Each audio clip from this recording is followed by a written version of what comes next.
BRS Kodangal నియోజకవర్గ Mahabub Nagar parliament ఎన్నికల సన్నాహక సమావేశంలో జిల్లా నాయకులు పాల్గొన్నారు. ఈ సన్నాహక సమావేశ కార్యక్రమానికి ముఖ్య అతిథిగా మాజీ మంత్రులు హరీష్ రావు, శ్రీనివాస్ గౌడ్, లక్ష్మారెడ్డి మరియు మహబూబ్ నగర్ పార్లమెంట్ అభ్యర్థి మన్నె శ్రీనివాస్ రెడ్డి, మాజీ ఎమ్మెల్యేలు పట్నం నరేందర్ రెడ్డి, ఆల వెంకటేశ్వర్ రెడ్డి, అంజయ్య యాదవ్, చిట్టం రామ్మోహన్ రెడ్డి, నారాయణపేట జిల్లా అధ్యక్షులు ఎస్ రాజేంద్ర రెడ్డి హాజరయ్యారు. ఈ సందర్భంగా మాట్లాడుతూ పార్లమెంట్ ఎన్నికలు చాలా ముఖ్యమని, ఎంపీగా మన్నె శ్రీనివాస్ రెడ్డి గెలవడం ఎంతో ముఖ్యమన్నారు. కాంగ్రెస్ నిజ స్వరూపం 4 నెలల్లో బయటపడిందని, ప్రజల్ని నట్టెట్టా ముంచిందన్నారు. కేసీఆర్ మాత్రం మన పిల్లలు మన జిల్లాల్లో చదవాలని నారాయణపేటలో మెడికల్ కళాశాల ఏర్పాటు చేశారని, కేసీఆర్ వచ్చాక ఏ ఒక్కరూ బిందెలు పట్టుకుని రోడ్డు మీదకు రాలేదు. ఇప్పుడు నీటి కష్టాలు బిందెలు కనిపిస్తున్నాయన్నారు.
మంచి నిత్యం కొడంగల్ ప్రజలకు అందుబాటులో ఉండి ఆపద వచ్చినా కష్టం వచ్చినా నేనున్నానని ఒక ధైర్యాన్ని ఇచ్చినటువంటి వ్యక్తి మాజీ శాసనసభ్యులు శ్రీ పట్నం నరేందర్ రెడ్డి గారు.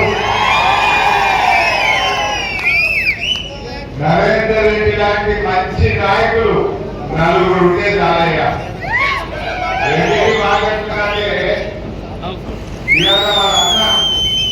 అన్నగారు బీఆర్ఎస్ పార్టీ వీడినా నరేందర్ రెడ్డి గారు మాత్రం నా అన్న పోయినా సరే నా తల్లి లాంటి బీఆర్ఎస్ పార్టీలో కూడా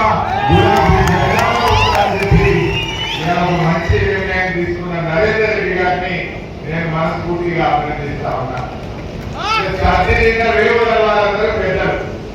నరేందర్ రెడ్డి కూడా నాకు ఎమ్మెల్సీ ఇచ్చింది, నన్ను ఎమ్మెల్యే చేసింది, నా రైతులకు 2,000 కోట్ల నిధులిచ్చి నా ప్రజలకు మేలు చేసిన బీఆర్ఎస్ లోనే కొనసాగుతానని చెప్పి నిర్ణయం తీసుకున్న నరేంద్ర రెడ్డి గారిని నేను మనస్ఫూర్తిగా అభినందిస్తా ఉన్నా. అందుకే ఆయన ఇట్లాంటి కమిట్మెంట్ ఉన్న నాయకులు నలుగురు ఉంటే చాలు, ఖచ్చితంగా కోటగల్లి జెండా మళ్ళీ గులాబీ జెండా.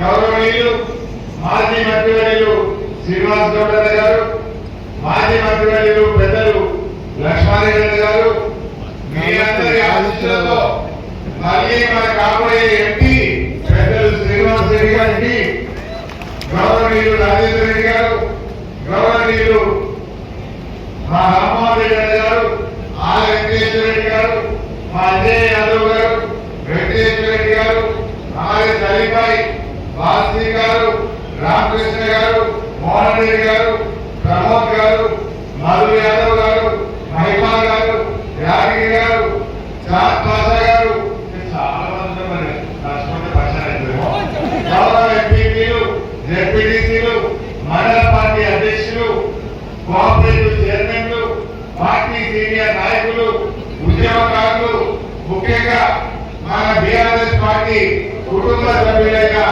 మీ అందరికీ నేను పేరు పేరు నమస్కారం తెలియజేస్తాను.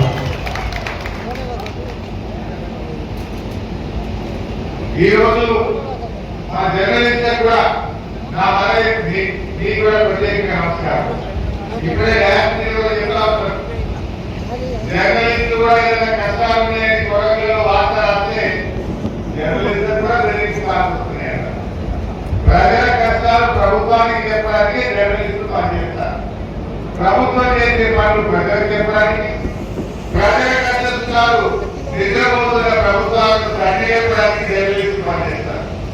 కానీ మా కోతిగా మా కొరకల జర్నలిస్టులు కూడా బెదిరింపు కాల్సి వస్తుంది అని చెప్తే నిజంగా ఇది చాలా దురదృష్టకరం, సిగ్గుచేటు.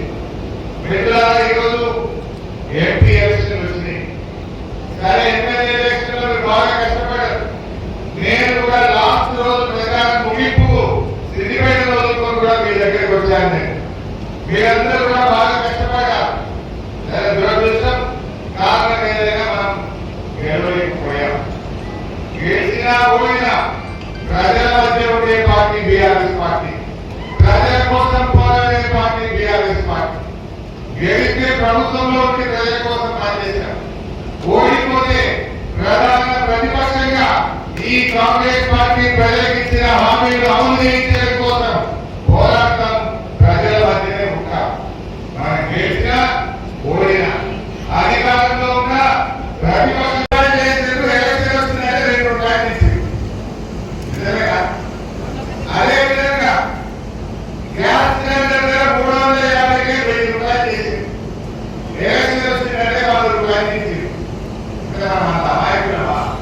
మన చెవుల పూలు పెట్టుకున్నారు.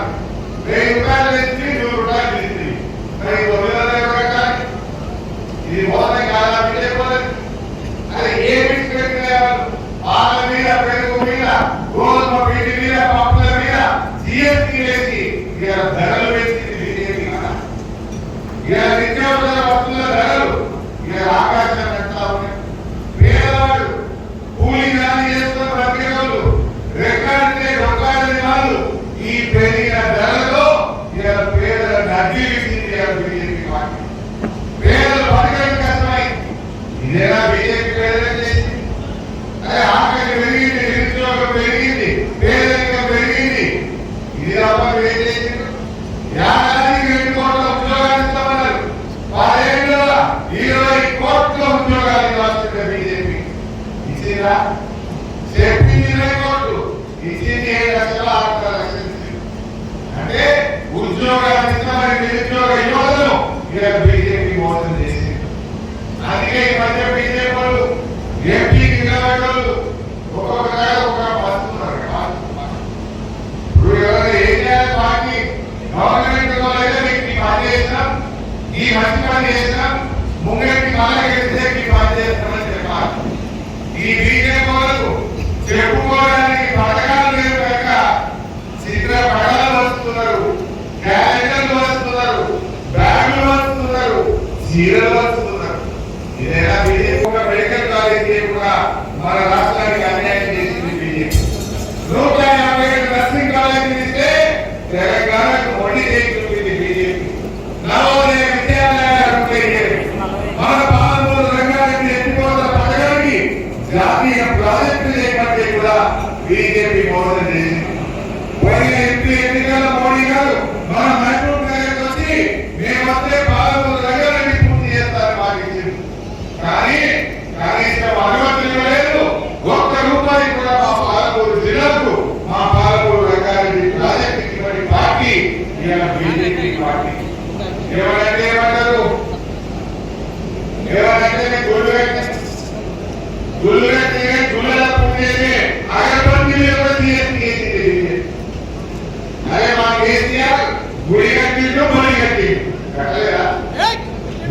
యాదాద్రి గుడి కట్టిండు, మా కోడకల్లకు వచ్చిన బడి గుడి కట్టిండు, దాపలు వడగట్టిండు, అన్ని చేసినాం మనం.